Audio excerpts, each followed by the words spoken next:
Hi, welcome to... wait, does something seem a little off to you? Uh-oh, that's not right.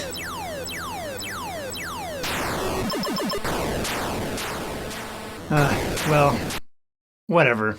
Maybe things will settle down. Yeah, I guess that'll do. And now for something completely different.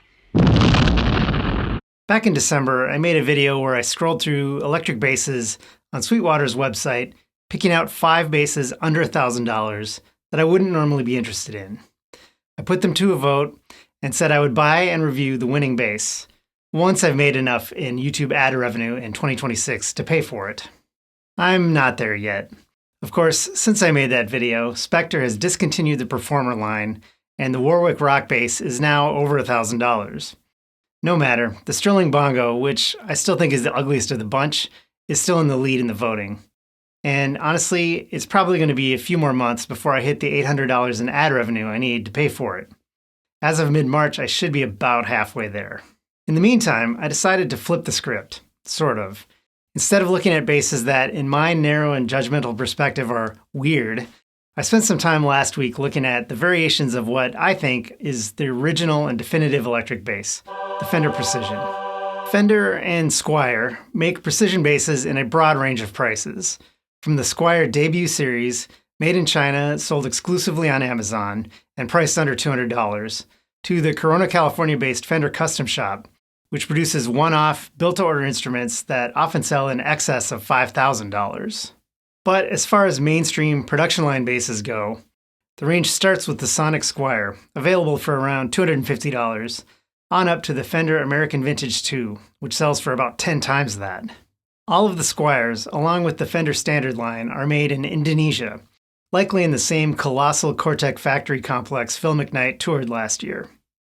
If American is the name of the Fender, then it's produced in Corona, California. The rest of the Fender line is produced at their factory in Ensenada, Mexico, aside from a few limited editions that are produced in Japan. But Fender's not selling any of those in the US at the moment. I've found that even the cheapest Squier is rock-solid reliable in terms of plugging it in and getting a great bass tone.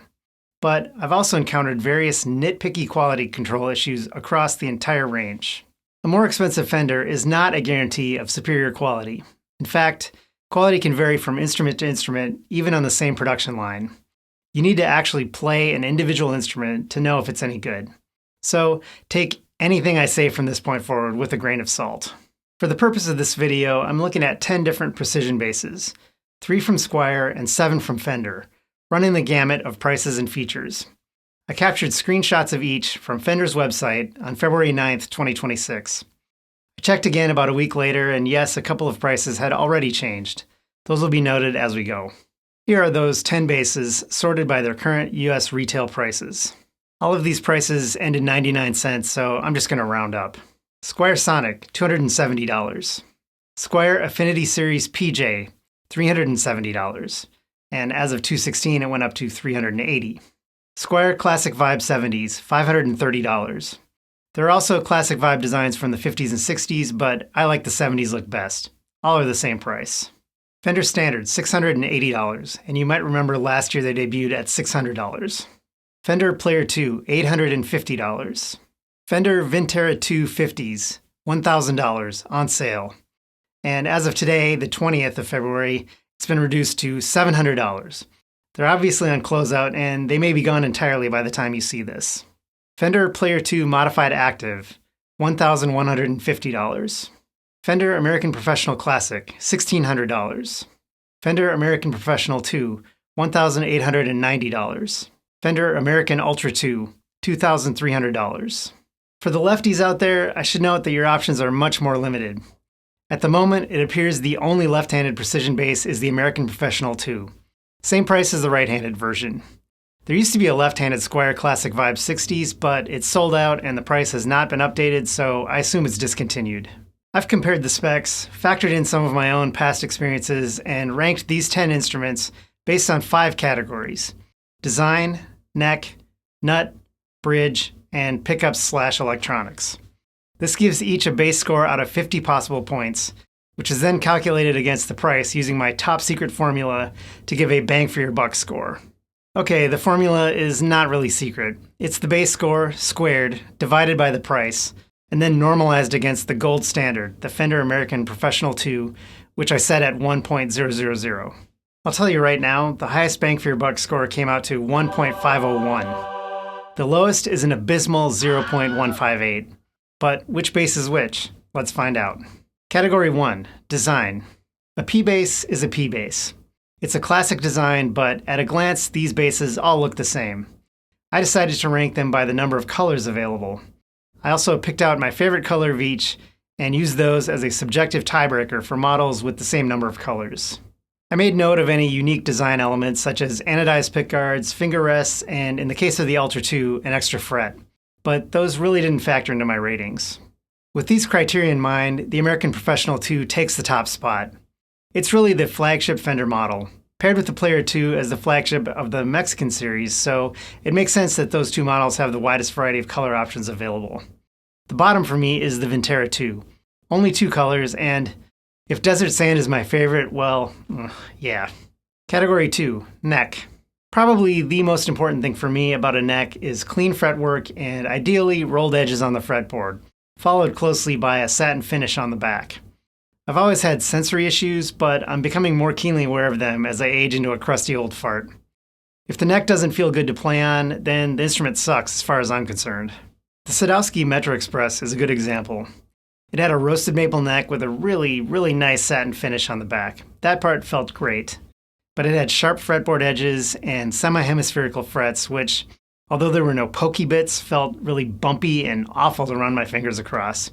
It was honestly probably the most unpleasant bass neck I've ever played. Way worse than Fret Sprout. Anyway, as far as all the Fender and Squier necks go, I had to give the top spot once again to the American Professional 2.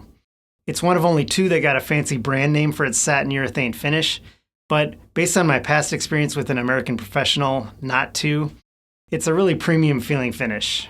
I'm not sure what makes the Ultra finish Ultra, but I briefly owned an American Ultra, again, not 2, jazz bass, and it just did not seem as nice to me as the American Professional.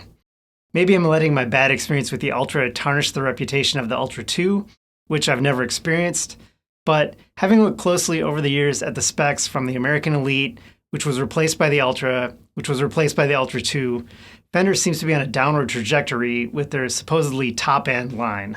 Most of the other basses get a standard treatment of satin urethane neck with a gloss urethane headstock. The latter is purely aesthetic, of course, but it does make a difference. The Squier Sonic lacks the glossy headstock, and it makes it look cheap, which it is, and unfinished, which it isn't. The Classic Vibe and Vintera 2 both have a tinted gloss finish, both front and back. I like the tint, don't like the gloss. My tiebreaker for this list was just ranking the lines in descending order of price, based on the gross assumption that Fender puts better care into the production of higher-priced instruments. I honestly don't think they do, but it was the best tiebreaker I could think of. Category 3, Nut. I looked at 2 aspects of the nut in this ranking, the material and the width. I don't have large hands, so I prefer a smaller nut width. I've had some Fender instruments with really janky nuts, so I naturally put the 2 with the Graphtec Tusk nut upgrades at the top of the list. I installed the Graphtec nut on the neck of the Bass of Theseus, and I really like it. Beyond that, I don't have a strong preference for synthetic versus natural bone. The standard is the only one listed as having a micarta nut, but I think that's what synthetic bone is anyway. I ended up ranking the rest by nut width, and in this case, I actually did allow for ties, when the nut is the same material and the same width. Check out the width on the Vintera 2. Yeesh. Category 4, Bridge. The bridge is another case where I'm basing my rankings on my past experience with a precursor instrument. The bridge on the American Professional was one of my favorite bridges I've ever encountered. It's high mass, but it's not the chunky block high mass bridge Fender sells as a drop-in replacement, and also uses on the Ultra 2 and Player 2 modified. It's gracefully rounded, and it includes a through body option. The American Professional 2 still uses that bridge, and I believe it's the only production Fender model that has it, so it gets the top spot. But even though I just dunked on the other high mass bridge, I do think it's a good bridge, so I ranked the American Ultra 2 and Player Modified 2 next. I gave the Ultra 2 the edge because it has a through body option that the Player 2 Modified lacks. The funny thing about that chunky high mass bridge, With the Ultra Jazz I owned, I could not get it set up right. I blamed the bridge, but I don't think it was really the bridge's fault. The bass needed a neck shim, and I just couldn't bring myself to put one in a brand new $2,200 instrument. It just seemed wrong that Fender would allow it out the door that way. But I've also found a case where that same bridge design fixes a flawed instrument, the Player Mustang. Click the link right up there if you want to hear more about that debacle. All of the other basses in this list essentially have identical bridges, the classic Fender bass bridge. I'm not really sure what the difference between vintage and standard is here, since they're all 4-saddle, so it didn't factor much into my decision. Some of them have different saddle materials, and the Vintera 2 has threaded saddles, which allows you to tweak your string spacing. That's cool, I guess. In general, once again, when in doubt, I gave the edge to the higher-priced instruments, assuming they might have slightly upgraded quality. I gave the Squier Sonic and Affinity a tie, though. I'm guessing they use identical hardware. Category 5, Pickups and Electronics. This is an interesting category because, unlike some of the others, there's actually a lot of variation in this lineup in terms of pickup materials and electronics configurations. I'm not that into active electronics, but I do recognize that they increase the sonic possibilities of an instrument. The one thing that is absolutely critical to me is that any bass with active electronics needs to have a passive bypass switch, so the bass doesn't just become a boat anchor if the battery dies on stage. I only mention that because Fender actually does do a good job of including a passive option on most of their active basses, even the Squier Classic Vibe Active 70s Jazz Bass 5 I reviewed a few months ago. But they don't offer a passive mode on the Squier Active Affinity Jazz Bass. The Player 2 Modified and American Ultra 2 both have active EQ, so I put them at the top. Why did I put the Player 2 Modified above the Ultra 2? That's my past experience coming in again. The American Ultra Jazz Bass I owned had really lifeless sounding pickups. They were noiseless, which I strongly prefer, but they didn't have any distinctive jazz bass tone. The Player 2 Modified series is more or less a replacement of the previous Player Plus series. I also very briefly owned a Player Plus Jazz Bass 5. I returned that bass because of major issues with the nut and the bridge, but its noiseless pickups actually sounded really great. The rest of the list is sorted by a combination of other past experiences, along with educated guesses as to the likely quality and distinctiveness of the pickups in each line. Bass score rankings. Which precision bass is best when money is almost no object? Okay, we've seen all of the criteria and how each bass stacks up. Let's look at the final totals. How do these basses score if money is no object? I reversed the rankings to tally up combined scores. If an instrument scored the number 1 spot in all 5 criteria, it would achieve a perfect score of 50. Not surprisingly, the American Professional 2 is on top, with an impressive score of 45. The Player 2 Modified comes in a very strong second at 43, mainly due to its significant upgrades with the Graphtec nut, the high-mass bridge, and active electronics with a noiseless bridge pickup. Maybe it's my distaste for vintage features for vintage's sake, but I was a little surprised the Vintera 2 ended up so low on the list. I was also surprised that the Classic Vibe scored lowest of the 3 Squier models. The not-so-secret formula. Which precision bass gives the biggest bang for your buck? Okay, now that we know how these basses stack up purely on their features and options, let's factor in cost to find the best overall value. As I mentioned earlier, I have a magic formula for this. I squared the bass score and then divided it by the price. I noticed when I did that the American Professional 2 scored 1.071. I decided to normalize that to exactly 1.000 and then adjust all the rest of the scores accordingly. In last place we have the Fender Vintera 2 with the appallingly low score of 0.158.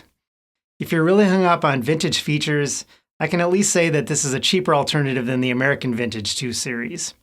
I didn't include that on this list, but it's even more expensive than the Ultra 2 for an instrument that is deliberately using components and designs that throw away a half-century of improvements. As of today, the Vintera 2 line, of course, is $300 less, obviously on closeout, but even at $700, they only rate a 0.226 on the bang for your buck scale. Slightly better, in 9th place, is the Squier Classic Vibe 70s at 0.213. It is the only production precision bass from either Squier or Fender that has block inlays, so there's that. Next, in 8th place, we have the Fender American Professional Classic. I'm really not surprised this one ended up so low. See my earlier video after the announcement of the American Professional Classic line for more thoughts on this ridiculously named, overpriced for what you get series. 0.491. Moving on to 7th, it's the American Ultra 2. I wouldn't say this is a bad instrument, but if the Ultra 2 is anything like the Ultra, I don't think Fender is putting the same level of care into these as the American Professional 2. Even with the extra features, it's not worth the extra cost. 0.716. In 6th place, it's the Squier Sonic. Yes, the cheapest entry-level Squier achieves a respectable 0.885 in this ranking. If the Sonic series was still selling at its original price, it would probably score over 1. I'd say it is without a doubt the correct choice for an entry-level instrument, definitely over something like a Glary. But is $270 really an entry-level price? Then in 5th place, we have the gold standard, the Fender American Professional 2. If you can afford a $1,900 instrument, this is obviously the choice. It's worth what it costs. Moving into true bang for your buck territory, in 4th place, it's the Fender Standard, with a score of 1.077. Once again, this would be considerably more bang for your buck if it were still selling for the $600 price it was introduced at a year ago, but even for $80 more, it's still a good deal. And don't come at me with the "it's made in Indonesia, it's basically a Squier" argument. So what? Indonesia produces great instruments. Speaking of which, in 3rd place, it's the Squier Affinity at 1.113. I do own one of these. Apparently, the earlier models differed, but I can attest to the outstanding quality of the current Squier Affinity lineup. Granted, I only bought it for the body, but the body's fantastic. Light, fully shielded, and ready for upgrades. The Squier Affinity is the body of my Frankenbass, upgraded with a Fender Player Jaguar neck, EMG Geezer Butler pickups, and a Goto bridge. But honestly, the Squier Affinity Precision Bass was a great instrument straight out of the box.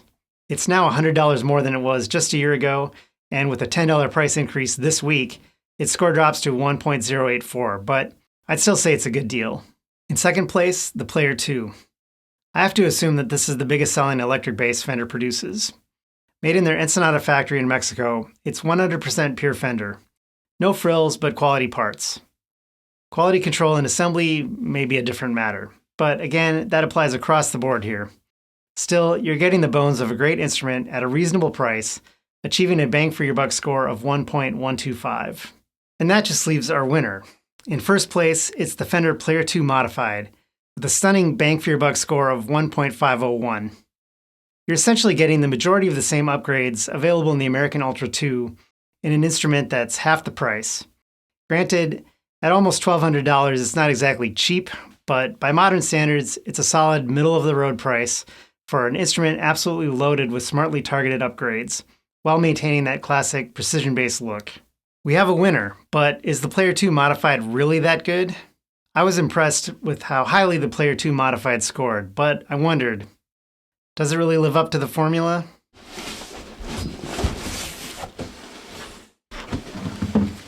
So I decided I need to find out. I happen to have one right here inside this unopened box. Seriously, I shot everything up to this point without opening the box. Now I'm finally going to open it up and give you my unvarnished, unscripted first impressions. A full 100-point review video will be coming soon.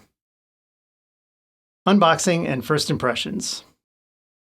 Okay, first off, I just have to say, since this has been a major complaint in some of my past videos, FedEx did not damage this box in any way. And of course, since this is from Sweetwater, it's a box within a box. The instrument inside should hopefully be completely intact. I really don't like this foam that Sweetwater uses. I mean, it is effective, but it's a real pain in the ass to try to get rid of. Candy. There's always a bit of honey in root beer barrels. I don't know who wants this, but... By the way, it is February, and we just had a big snowstorm yesterday. This arrived 2 days ago. I let it sit to acclimate for 2 whole days before taking it out of the box. Strongly recommend that. Could have done that more gracefully.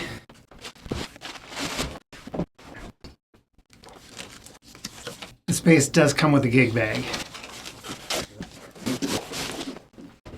Okay, just first quick thoughts on the gig bag. Fender makes a deluxe gig bag that I really like. So the nice thing about this, it has some depth built into it. It has this kind of grippy feet on the ends. Very nice zippers. And it's plush and padded all around the sides. I really wish this was the gig bag that they would ship with all of their instruments, but of course, a lot of them don't come with a gig bag at all, and the one they do come with is not as good. So it's kind of squared off. I can tell there's no like extra roll of padding on the edges. It's kind of similar to the gig bag that came with the Joe Dart from Sterling. So the interior, it's the same material as the outside. It's not plush, but it is pretty well padded. And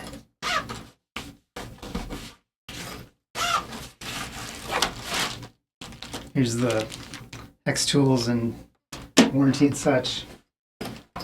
Decent pockets on the front. You know, pretty standard nylon handle. It does have the Velcro so you can attach the two pieces together. And it has adjustable backpack straps and a handle on the back. So it's not the greatest gig bag, but it's not a terrible gig bag. Moment of truth.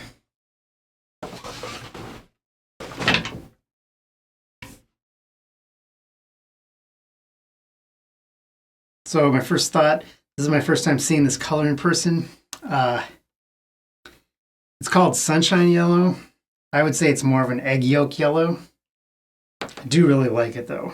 And it is a little bit metallic sparkly.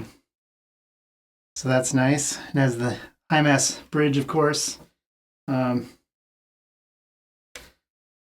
to have rolled edges. They're rolled. They're not super rolled. There's no fret sprout or like rough spots on the frets, although they aren't smoothed over quite as much as I would like. The nut looks good. The nut was one of the main issues I had with the Player Plus 5-string, but the issue was primarily the fact that the slots for the B and G strings were extremely close to the edge. That's obviously not an issue with the 4-string. I don't think there's any alignment problems. Really nice satin finish on the back. I mean, it's satin, so it feels smooth and not like grippy the way gloss can, but it definitely feels finished. Because I've had some cheaper bases where the finish is so thin that I've questioned whether it was finished at all. That's not the case here. Initial aesthetic impressions are, I like it! You know, this neck feels surprisingly slim up at the headstock. I feel like I should measure it. So it is 1.625 inches, which is about 41 millimeters, as advertised. There's a thinness to it. It doesn't feel really chunky like some P basses I've played. We need to look in the cavity. That screw felt like it wasn't. The hole might be stripped slightly. A few of the screws felt that way, actually. Okay, the moment of truth. Probably should have just taken the strings off before doing this. There's a lot of wiring. There's shielding paint, but it doesn't go up the sides. I'm not actually too worried about that because it's noiseless pickups. It's grounded properly. Can't really lift the pickguard away too much because it's so snug. Okay, you can see that, yeah. So there's some either sawdust or buffing compound sitting in the cavity. There's shielding paint just on the bottom, so it's not actually creating a Faraday cage. Probably doesn't really matter. We'll see when I plug it in.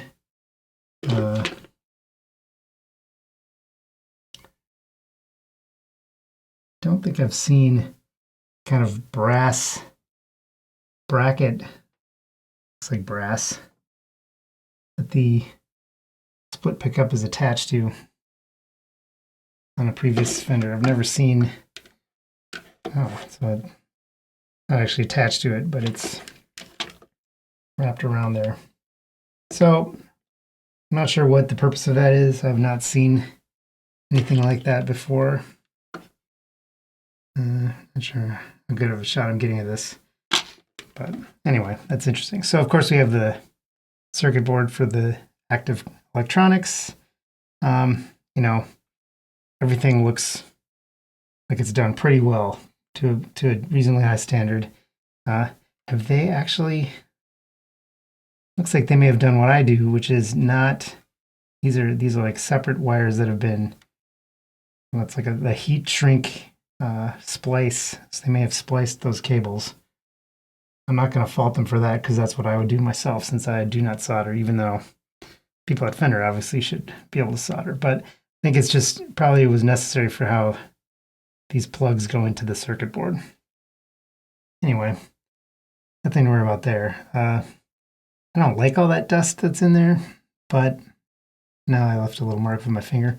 I'm not going to clean it out because it's kind of a pain to try to do that.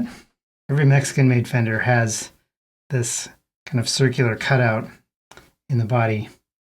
That's just to signify that it's a Fender from Mexico and not US, as I understand it.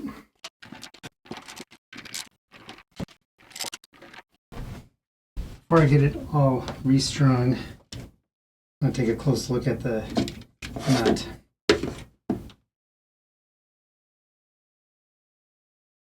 You see it is the Graphtec husk nut. It does have some of the finish on the top end of it, but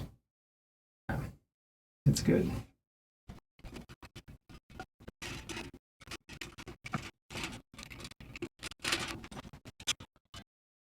So the pickup, split pickup, is very close to the strings. All right, quick check of relief, right about where I'd want it to be. Just a little, could maybe straighten the neck slightly. There's a slight bit of relief in it. Nut is cut very well. I would say this instrument is definitely set up ready to play. Can you take it right out of the box and play? As I would expect you should. I would say yes, but let's find out for sure. Okay, so inadequate preparations. I'm actually not going to be hearing the bass. I'm recording it direct into my digital interface, and so it's just going to be the acoustic sound in the room for me, but you'll get to hear it, and I'll get to think about it after I record it. First, looking at the knobs, so we've got volume, and I believe this is a blend pot. It has a center detent, so that's blending the pickups. And then we have stacked knobs. One is passive tone. The outer knob here does not have a detent, so that's the passive tone. And I believe the treble EQs with that. And then I think the small one here is going to be mid and then bass. So I'm going to have those all zeroed. Tone all the way up. We're in passive mode here. First thing I would say about the knobs, they're rubbing a little bit. These honestly feel nicer than the knobs on the Mod Shop precision bass I had, which also had stacked knobs. I generally don't like stacked knobs just because they get too tall. These are probably the best stacked knobs I've encountered. They aren't bothering me at this point. And then you have this nice little mini toggle switch for active and passive. So here is the neck pickup soloed, and tone is at 100%. And I don't have any demo prepared here, any sort of groove I want to play, so I'm just going to play a few notes.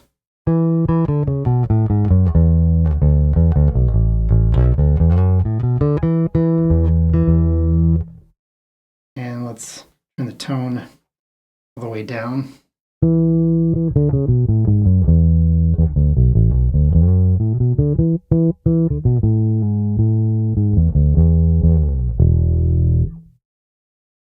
All right, let's try both pickups, and again, the tone all the way up.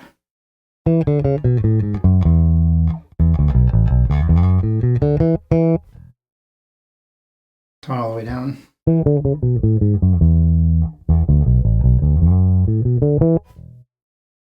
And just the bridge pickup with the tone all the way up.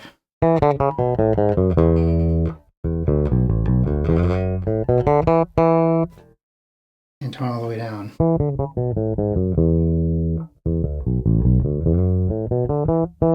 There will be more detailed tone demos in the full 100-point review. So this is with, I believe that the passive tone actually does affect the sound even when the active EQ is on. I'm just going to leave the tone all the way up. This is with all three centered.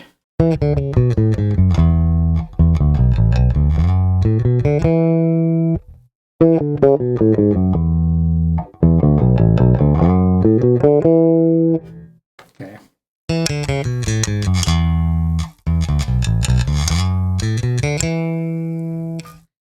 And bass.